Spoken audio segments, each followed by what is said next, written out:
Mis queridos alumnos de ayer, hoy y siempre, ¿cómo están? Les saluda una vez más su profesora licenciada Mabel Servín, halagada de poder compartir con ustedes una clase virtual más. Y la clase del día de hoy estaremos analizando lo que se denomina área de un polígono. Antes de dar inicio a la clase de hoy, lo importante es también reconocer el concepto de polígono. ¿Qué es un polígono? Por ejemplo, aquí voy a trazar algunas figuras en la pizarra. Aquí tenemos, por ejemplo, una figura. Aquí tenemos otra figura y otra figura. De estas 4 figuras, solamente 2 son polígonos. ¿Cómo vamos a identificar que son polígonos? Los polígonos tienen 2 características. En primer lugar, debe ser siempre una figura cerrada. Por lo tanto, esto es polígono, aparentemente es polígono porque es una figura cerrada, pero esta de aquí no es una figura cerrada, entonces por ende ya no es un polígono. Primera característica, entonces, debe ser una figura cerrada. Segunda característica es que debe tener como lados líneas rectas. Tenemos que poder decir del polígono o de la figura, tiene 4 lados, 5 lados, 6 lados, etc. Entonces, reúne las características porque tiene 4 lados, tiene líneas rectas, es un triángulo, también tiene de lados líneas rectas. Aquí tengo una circunferencia, es una curva, no tiene como lados líneas rectas, por lo tanto no reúne las características suficientes para que sean polígono, para que sea un polígono, mejor dicho. Es por ello que solo estas 2 figuras vienen a ser polígonos. Los polígonos se clasifican a su vez en polígonos regulares e irregulares. Los polígonos regulares son aquellos que tienen la misma medida de lados y también la misma medida en ángulos. Por ejemplo, un cuadrado tiene 4 lados iguales y 4 ángulos iguales. También tenemos los polígonos irregulares, que son aquellos que no tienen misma medida en sus lados ni tampoco misma medida en sus ángulos. Por ejemplo, fíjense, aquí voy a trazar un cuadrilátero, tiene 4 lados, es una figura cerrada, tiene como lados líneas rectas, por lo tanto es un polígono. Pero es un polígono irregular porque, como puede observarse aquí, sus 4 lados no son iguales. Entonces a esto le llamamos polígono irregular. Entonces, para que nosotros podamos comprender el contenido del día de hoy o cómo podemos hallar el área de un polígono, me gustaría que me acompañen a analizar el ejemplo que ya tengo plasmado en la pizarra. Vamos a iniciar ya trabajando en el plano cartesiano, que recordarán, el plano cartesiano está compuesto de 2 ejes, este eje horizontal que es el eje X y este eje vertical que es el eje Y. Estos 2 ejes se interceptan en el punto 0. A la derecha del 0 tenemos todos los positivos para la X, a la izquierda del 0 tenemos todos los negativos para la X. Arriba del 0 tenemos todos los números positivos para la Y y abajo tenemos todos los números negativos para la Y. Eso para volver de hecho a recordar cómo trabajamos en el plano cartesiano. Esto se denomina área de un polígono y forma parte de una rama de la matemática que llamamos geometría analítica. La geometría analítica tiene 2 partes. Una parte analítica, que es la que se encarga justamente del desarrollo, la aplicación de una fórmula, aplicar esa fórmula y llegar a un resultado. Y posteriormente una parte gráfica. Esa parte gráfica debe justamente corresponder con nuestro resultado analítico. Debe coincidir. Si nuestro planteamiento decía que era un cuadrado debemos obtener en nuestro plano cartesiano también eso, para que lo puedan tener en cuenta. Entonces, fíjense lo que nosotros queremos hallar cuando nos plantean ejercicio de área. Este es un polígono, es un cuadrilátero, tiene vértices A, B, C, D, por ejemplo. Estos vértices son los que nosotros ubicamos en el plano cartesiano y en base a eso obtenemos la figura. Entonces, ustedes van a trazar esta figura en el plano cartesiano Y por supuesto van a tener sus unidades de medida que representa el cuadriculado de su cuaderno. Por ejemplo, sería algo así la representación. Entonces, cuando me dice área o superficie, estoy tratando de encontrar las unidades de cuadritos que están dentro de mi figura. ¿Cuántos cuadraditos de mi cuadriculado están dentro de mi figura? Eso es lo que llamamos área de un polígono, o eso es lo que yo estoy queriendo hallar. Todo lo que está dentro de esa figura. Entonces, para poder llegar al área de un polígono, se aplica el determinante de una matriz que se forma con los vértices del polígono. Entonces vamos a analizar el planteamiento que tenemos aquí. Dice: determina el área del triángulo cuyas coordenadas de los vértices son A de coordenadas 6, 1, B de coordenadas 3, 6 y C de coordenadas 2, 2. El ejercicio no pide graficar, pero cuando se trata de área de un polígono se debe graficar, pida o no el ejercicio, porque la gráfica representa nuestro punto de partida para poder resolver el planteamiento. Entonces aquí tenemos 3 puntos, A, B y C, que son los puntos que vamos a ubicar en el plano cartesiano.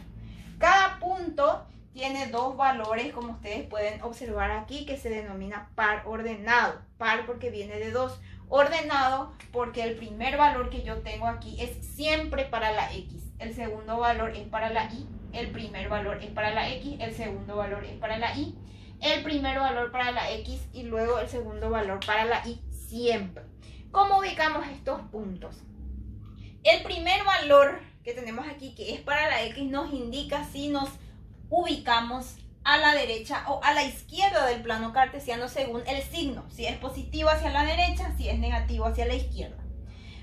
El segundo valor que tenemos aquí, que en este caso es 1, nos indica si nos ubicamos hacia arriba o hacia abajo. Arriba en el caso que el valor para la Y sea positivo y abajo en el caso que los valores de la Y sean negativos. Entonces aquí yo tracé valores en el plano cartesiano que estén en el primer cuadrante, es decir, más a la derecha y arriba, porque todos los valores son positivos. Por eso aquí no ven tan extenso el otro brazo de mi eje de la X, y lo mismo para la Y, porque no utilizamos valores negativos, pero eso no exenta de que hagamos nuestro plano cartesiano indicando los 4 lados de los ejes. Entonces vamos a ubicar primero estos puntos. El punto A tiene coordenadas 6 para la X, 1 para la Y. 6 ubico aquí a la derecha primero porque es positivo, y luego ¿qué voy a hacer? En dirección al 6 voy a subir hasta alcanzar esta primera unidad. Aquí está el punto A de coordenadas 6, 1. Ustedes que tienen su cuaderno cuadriculado van a subir justo por la raya de su cuadriculado. Para eso justamente trabajamos con cuadernos cuadriculados. El punto B tiene coordenadas 3, 6. 3 para la X. Siempre el eje X está en el eje horizontal, es positivo. Aquí está mi valor. Entonces, ¿qué voy a hacer? En dirección al 3 voy a subir hasta alcanzar el 6 para la Y. Voy a tratar de trazar un poquito mejor. Aquí está entonces el punto B de coordenadas 3, 6. Y el punto C de coordenadas 2, 2. 2 para la X, lado derecho, otra vez. Y 2 para la Y en dirección al 2. Voy a subir hasta alcanzar el 2 positivo. Aquí se encuentra el punto C de coordenadas 2, 2. ¿Qué voy a hacer con estos puntos? Aquí, por ejemplo, puedo borrar mis puntos suspensivos para no causar confusiones. ¿Y qué voy a hacer con estos puntos? Voy a unir en forma ordenada. A con B, A con C, y mi último lado, que es B con C. Aquí está el punto C de coordenadas 2, 2. Y como ven, al unir se forma el triángulo del que me estaba hablando el problema. Entonces, la parte gráfica ya está. ¿Qué hacemos después? El área es igual a esta pequeña formulita que voy a aplicar aquí.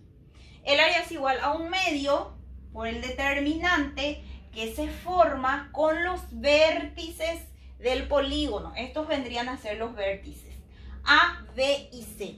Estos vértices vamos a ubicar aquí en nuestro determinante y tenemos una recomendación aquí. Nosotros podemos ubicar de cualquier vértice. Podemos empezar de la A, de la B, de la C. No es necesario que esté en orden alfabético aquí. Vamos a suponer que yo voy a arrancar del vértice B. ¿Qué coordenadas tiene el vértice B? Tiene coordenadas 3, 6. Así mismo como está aquí. Solo voy a colocar los valores. Ahora, luego debo colocar los vértices A o C. Pero ahí es en donde es importante tener ubicada la gráfica o tener la representación gráfica. Porque aquí tenemos una sugerencia. Los vértices se colocan en el determinante en forma antihoraria. ¿Qué significa eso? En sentido contrario a las manecillas del reloj. Si aquí yo tuviese un reloj de frente, ¿cómo corren las manecillas del reloj? En este sentido. De izquierda a derecha, así corren las manecillas del reloj. Entonces lo que yo debo hacer es lo contrario. Del vértice B me voy al vértice C para hacer un recorrido en sentido antihorario. Miren su reloj, observen cómo corren las manecillas del reloj y ubiquen entonces en forma inversa para sus vértices, en forma contraria a cómo corren las manecillas del reloj. Entonces después voy a colocar el vértice C y finalmente voy a agregar el vértice que me falta, que es el vértice A de coordenadas 6, 1. Aquí entonces ya ubiqué a los vértices A, B y C, que son los datos que me daba el ejercicio. ¿Cómo resolvíamos este determinante? A ver si recordamos, porque ya lo dimos en clases anteriores. Colocábamos puntos suspensivos aquí y luego copiábamos las dos primeras filas, que en este caso serían 3, 6 y 2, 2. Pero la regla para el área de un polígono, aplicando determinante, nos dice que solamente se copia la primera fila. Ya no vamos a copiar las dos primeras filas, vamos a copiar solamente la primera fila, la de arriba. ¿Por qué copiamos solamente la primera fila? Porque les había dicho inicialmente que un polígono es una figura cerrada. Entonces, ¿qué es lo que pasa aquí? Del vértice A me voy de vuelta al vértice C. Es decir, partí de B y terminé nuevamente en ese punto. Entonces, de esa forma hago un círculo y cierro mi figura. Si yo empiezo de C, tengo que terminar en C. Si yo empecé de A, tengo que terminar en A para poder cerrar mi figura. Entonces, aquí ya tengo la forma o la parte parcial de mi resolución. Este un medio siempre se usa en la fórmula. Abro un paréntesis allí y ¿qué voy a hacer? Recordando un poquito. Aquí teníamos que multiplicar nuestras diagonales principales y vamos sumando. Las diagonales que bajan son las diagonales principales. Entonces aquí quedaría 3 por 2 más 2 por 1 más 6 por 6. Estoy poniendo, fíjense aquí entre paréntesis, la resolución de mi determinante porque el resultado de mi paréntesis es lo que yo voy a multiplicar por un medio. Entonces aquí yo tengo ya mis diagonales principales y ¿qué hacía después? Le restaba las diagonales secundarias. Entonces aquí, por ejemplo, tengo 2 por 6 menos 6 por 2 y menos 3 por 1. Recordando, ¿verdad? Las diagonales principales, que son las que bajan, se suman, y las diagonales secundarias, que son las que suben, se restan. Entonces, ¿qué hacemos? Resolvemos primero todo lo que está dentro del paréntesis y quedaría un medio por paréntesis.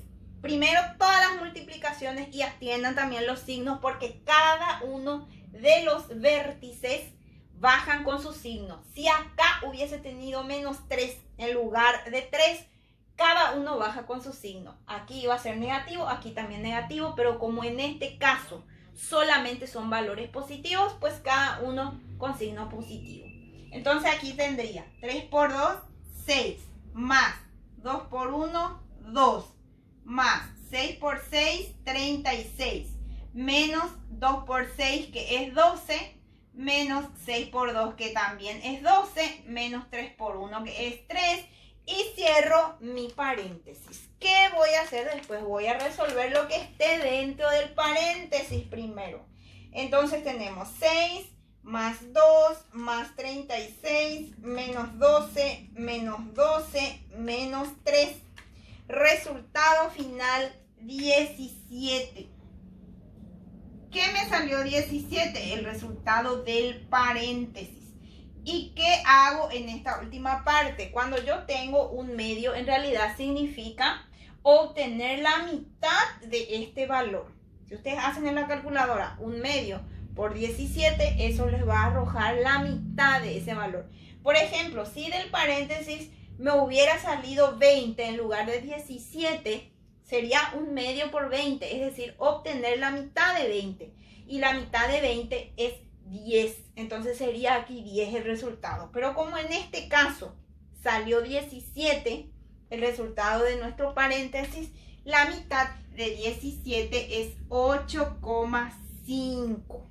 Al resolver un medio por 17, lo pueden hacer en la calculadora o directamente pueden hacer 17 dividido 2. De igual forma les va a dar el mismo resultado, que es 8,5. Y agregamos una U que significa unidades y siempre al cuadrado. Unidades al cuadrado.